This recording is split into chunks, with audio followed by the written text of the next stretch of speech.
Let's go. Guys, we got a ton of rain at the house where we usually ride and rope, and so we came down to Mesquite, Nevada. See the arena in the background? They got a big sand hill over here to the north, and we're just gonna go trot them up around in the sand. There's some deep sand, there's some shallow sand, just keep them legged up. We got jackpots this weekend and don't want them getting out of shape and getting tight, so haul them over here to at least keep them legged up and give them something different to look at. I think we brought 9 head. We've got some outside horses, customer horses, and then our good ones. Joe's up on the hill on his good one. Alyssa's up there on her good one. We brought Fancy. She's one that we're going to show this year in the AQHA and rope horse fraternity stuff. Got Pongo. We'll use him at the jackpot. So anything that we're jackpotting on or is a customer horse, we brought here to keep rode and legged up. We got a place we're going to rope tomorrow. That's in a barn. So obviously they're dry. We'll be too wet for a few more days.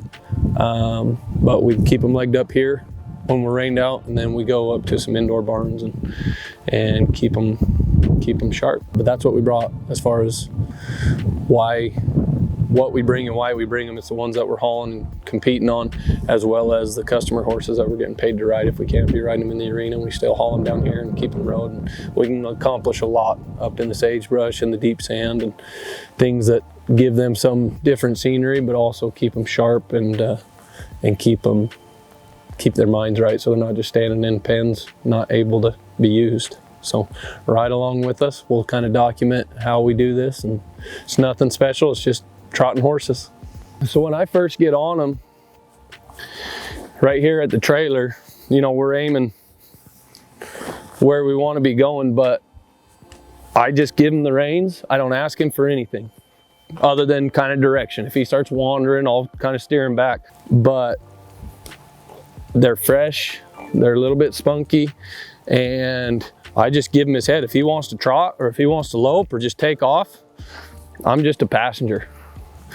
And I let him do it. I get up on the top here, there's a trail that's got some pretty deep sand. Not deep that it's dangerous, but deep enough that it's work for him. And if I've got one that wants to take off and just be fast and run, this is ideally what I want. When I climb on one, this is my expectation. If he wants to be running off and stuff, if I'm not in a place like this, yeah, I'll pull on him. I'll kind of put him in a small circle or wear him out some other way. But where I've got the deep sand up here that I can utilize to my advantage and an incline going uphill, I use it. If they want to be fast and run off, let them run off, put them in that deep sand, do some laps in that, wear them out, and then I'll work my way down the hill. If they want to still be running, I'll turn around and run them right back up the hill, put them in that deep sand again. So let them figure out that being fast is not what we're asking, and wanting to be hot, wanting to be quick and fast and running off is just work. I'm really happy with what we're doing right now, giving him the reins. If I asked him to lope off, he would, but as long as he wants to walk and be quiet, we're gonna let him walk and be quiet. When we get up in the sand and stuff, I'll do some weaving in and out of brush just to make sure he's soft and listening to me and has some feel. But as long as he keeps quiet like this, I'm not going to pick on him much at all today. I'm sure we'll get on another one that'll want to run off, so we'll get that on film too and let you watch what we do there. But by no means saying I know more than anybody else, but this has really worked for us when we're rained out. Even when we're not rained out, we plan to come down here, you know, at least once a week, once every 2 weeks, and just give them some scenery and let them be a horse for a bit rather than just an athlete in the arena. I think they get bored of it at times.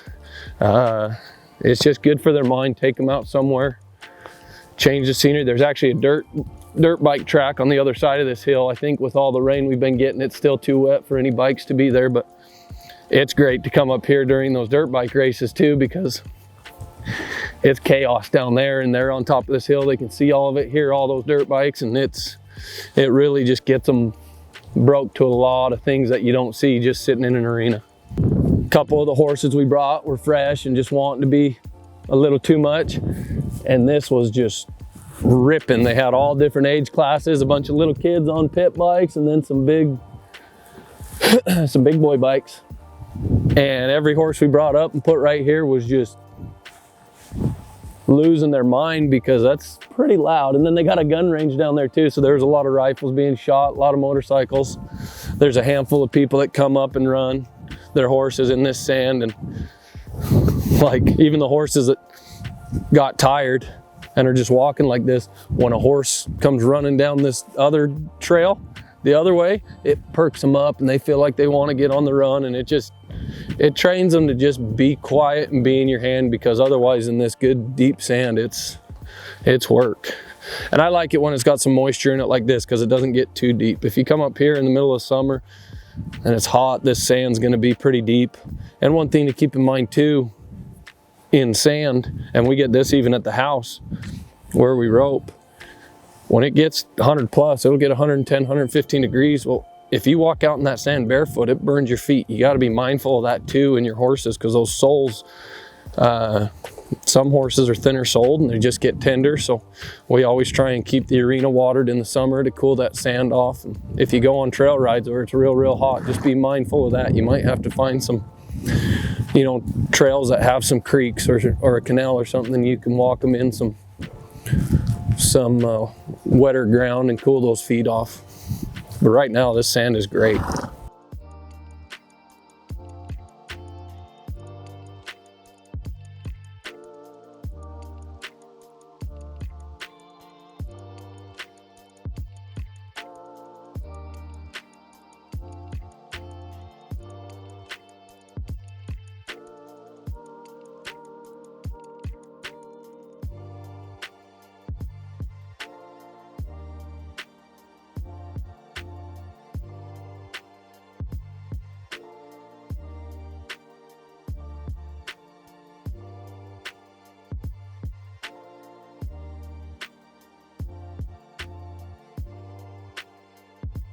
So I went to kind of soften him up, and he's just kind of pulling on me. So when I get one that kind of wants to pull on me, he's pulling on me on this right side, doesn't want to soften up. So I just find some bush, and you can kind of see his head coming up.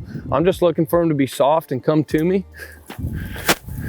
So I'll just work him around this bush. You can do this just on the trail where there's nothing, but I like having a bush or something like this for a point of reference. He's wanting to kind of be sluggish. So I'll ask him for a little bit more and to soften up. And then I'll go around this bush on the left, make sure he's good right here. He's a little hesitant at first because there are some branches sticking out. I don't even pay attention to them. I just pretend like they're not there. Because what that's doing is teaching him to walk through stuff, let it brush along his legs. There's nothing sharp on there that can get him. So now he's getting used to things brushing by his legs as I'm on him, knowing that it's not me reaching down and scratching him or biting him or picking on him. It's not something that, you know, is going to benefit him necessarily as, you know, improve his roping abilities. But how many times have guys, I guess I'm talking to guys that team rope and rodeo and stuff. How many times have you been at a jackpot and there's a horse and you ride by in the tail, your rope brushes against their legs or brushes against them and they jump out from under the guy on them? Like, this fixes that.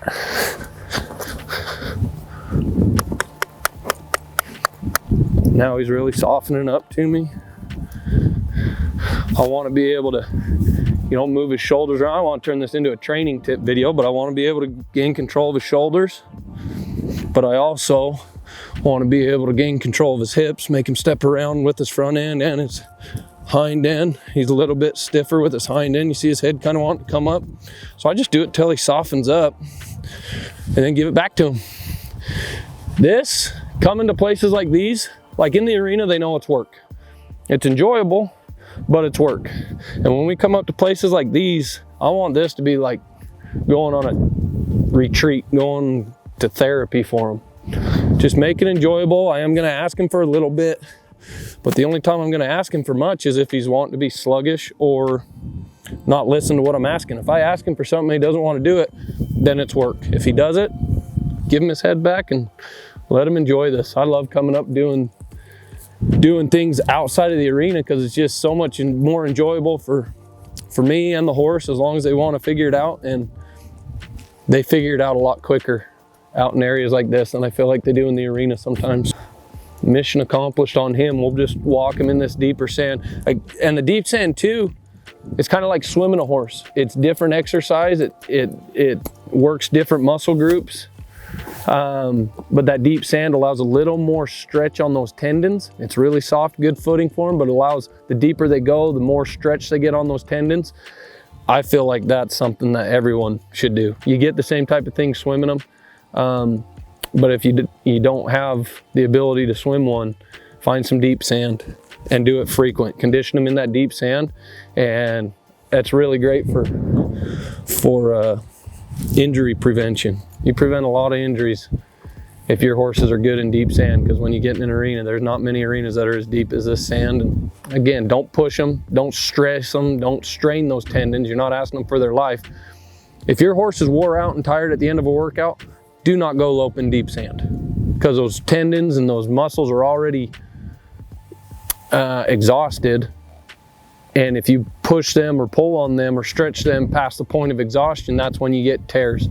And that's when, you know, you can't be riding your horse. So we'll do some videos on taking care of your horses during the winter. Like, granted, we don't get any snow hardly, but we get really wet. We get a lot of rain.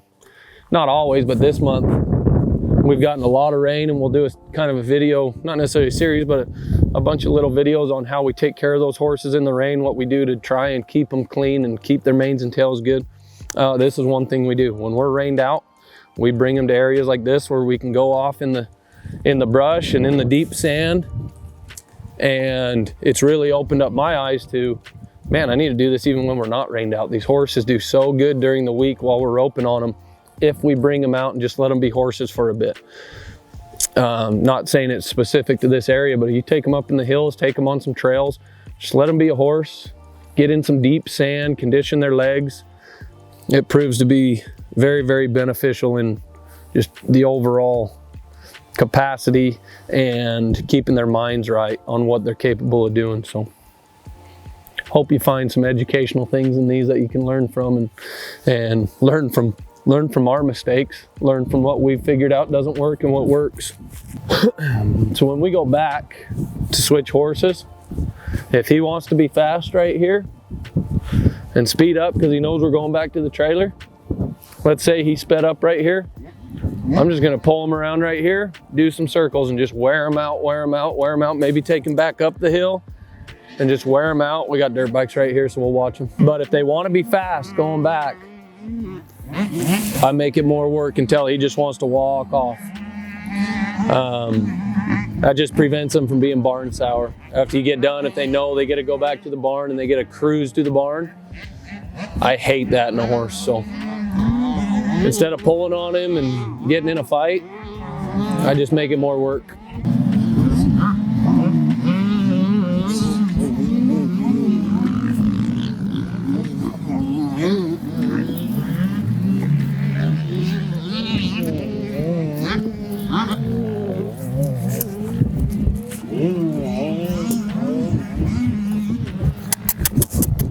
He wants to be busy around these motorcycles, I just work him.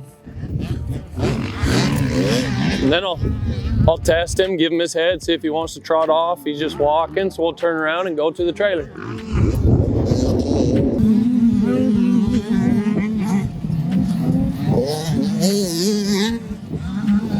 So, one thing to pay attention to when you're asking your horse to be soft and bridle up, especially laterally, is if they're bracing, they're not. Like if I go to pick him up and his head goes up and he acts like it hurts him, that's a really good indication that some of these vertebrae are out. Maybe he's out up in the pole. And when you're asking him to tuck his nose and come to you, it's really pinching him up here in the pole, so he doesn't want to get that nose down and just come smooth. Get him adjusted. A lot of people don't believe in them, you know, chiropractors for horses, man. And I honestly, for a while, I was the same, because I used a couple chiropractors, and like when I go to the chiropractor, I like to be cracked around. I like to feel like something's moving and adjusting.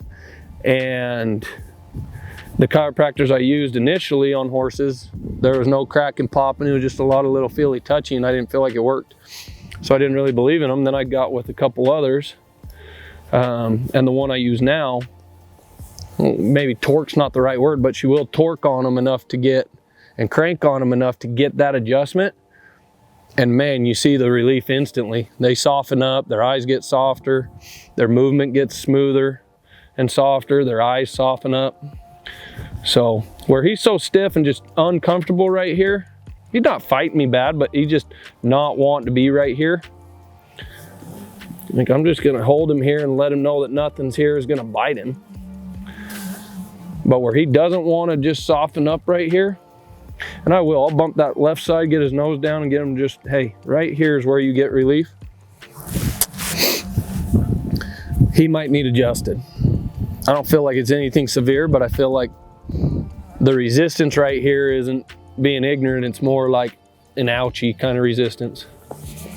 So got him at a walk. Now I'm just gonna kind of go around these bushes and ask him to bring that nose to me, round his rib cage out, soften up. And see, that's a lot better. This is what I asked him to do at the beginning when he kind of had a little spat come apart, which again is a sign that he might be a little bit out up in his poll or there in his neck. One thing I do like about this horse, like right there, I asked him to be soft, have my legs in him, take my legs out of him, quit riding, and he quits. If I quit riding, I want them to quit. A lot of horses, and I've got them too. Pongo's one of them. You soften them up, do something like this, drop your reins and quit riding, and they'll walk off or they'll want to trot off. Bring them back around and make them know that when you're not asking them for something, they don't get to do anything.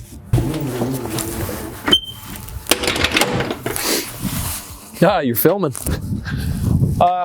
We got them all rode. Actually, 2 of us are gonna go up and ride 2 more. We're gonna go look at the arena and see if it's ready for the jackpot that we're bringing steers to this weekend. Hope you had fun watching what we do on rainy days.